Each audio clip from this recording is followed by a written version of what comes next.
Dear church, I'm standing in front of your local abortion clinic. Behind these walls, thousands of preborn human beings have been dismembered and destroyed by surgical instruments and chemical poisons. From this parking lot, thousands of women have been led to the slaughter to sacrifice their unborn children in a misguided attempt to preserve their own lives. Within these walls works a man who lies in wait for blood, a man who makes the fatherless his prey, a man who profits from the extermination of the weak. Children are murdered here every day, and they've been murdered here since 1974. Let me explain something to you. Every abortion that occurs within this building takes the life of an innocent human being created in the image of your God. Every abortion that takes place within this building murders a baby who has been abandoned by their father, betrayed by their mother, and forsaken by your society. Everyone involved in this practice is your neighbor. And Jesus, whom you call Lord, Lord, weeps. Remember how he said that whatever you did not do for the least of these, you did not do for me. Well, let me make it plain. While you pile into church buildings and sing songs about what a friend you have in Jesus, Jesus is being taken into one of these so-called clinics to be murdered in his mother's womb for less than 30 pieces of silver. Perhaps you live under the impression that these people are not your neighbors. So let me remind you of another story. There was a man on a journey one day who fell among robbers, who beat him and left him for dead on the side of the road. 3 men passed by. The first 2, upstanding religious leaders of the day. They avoided him like he wasn't even there. They rushed on to more pressing and primary things. But a third man, however, looked on this wounded stranger with compassion, and he did all that he could to rescue and restore his life.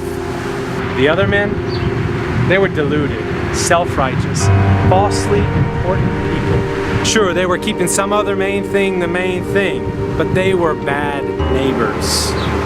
They did not love their fellow man, nor the God in whose image he was made. Professing Christians make up a majority of the people in our culture, and yet our culture permits the slaughter of 2 unborn human beings every minute of every day. That's 1.6 million children every year, 55 million children since the legalization of child sacrifice. Wake up, church. This is going on all around you, and you drive by this place of death on your way to worship. So are you not like the priest or the Levite who chose to take the other side of the road? Do you not see that the image of your God is being defiled here? Do you not understand that the incarnation of Christ is being demonically debauched behind these doors? Do you not see that your church is at peace with child sacrifice? Maybe you think this isn't the church's mission. Perhaps you believe that caring for abandoned women and fatherless children in your community is of only secondary importance. Perhaps you believe it's the priority of some particular pro-life para-ministry. Well, it's not. Religion that is pure and undefiled before God the Father is this: to visit orphans and widows in their affliction, and to keep oneself unstained from the world. Sure, you've created a little culture of life in this culture of death.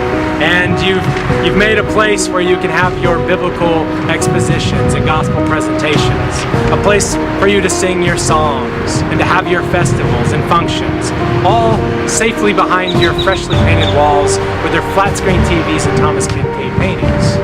But have you become so enamored with the things of the world and the program ministries and opportunities at your church that you cannot see that every abortion that takes place within this building denies your Great Commission?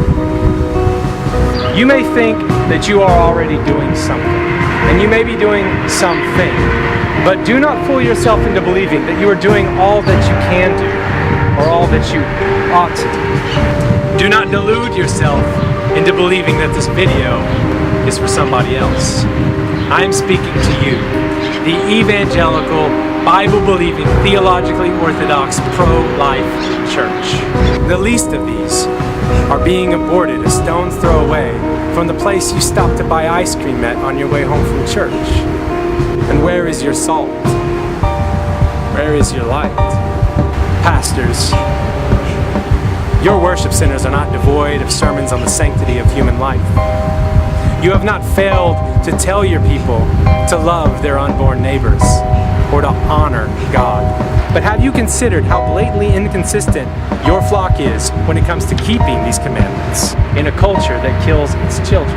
And have you considered that the failure of your flock might have something to do with the fact that they do what you do rather than what you say? Have you seriously considered whether you are failing to keep the commandments yourself? Or if you haven't, repent. For you have lived on the earth in luxury and self-indulgence. You have fattened your hearts in a day of slaughter.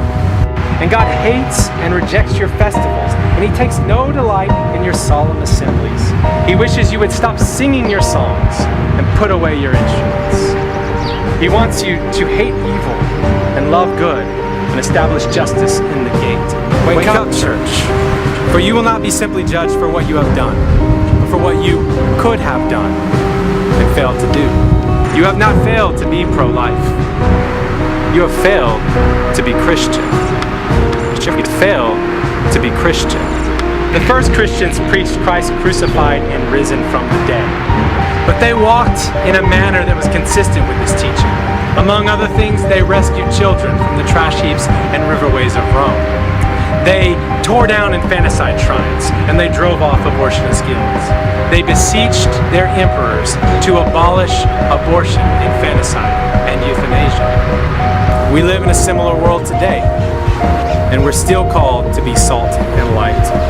Let us not love in word or talk or simply by our vote. Let us love in deed and in truth. For if our faith is without works, it's dead. And it's time that we remember who we are and know who we are meant to be. Let us understand how far we have fallen and how grievously we have failed. Let us repent and do the works we did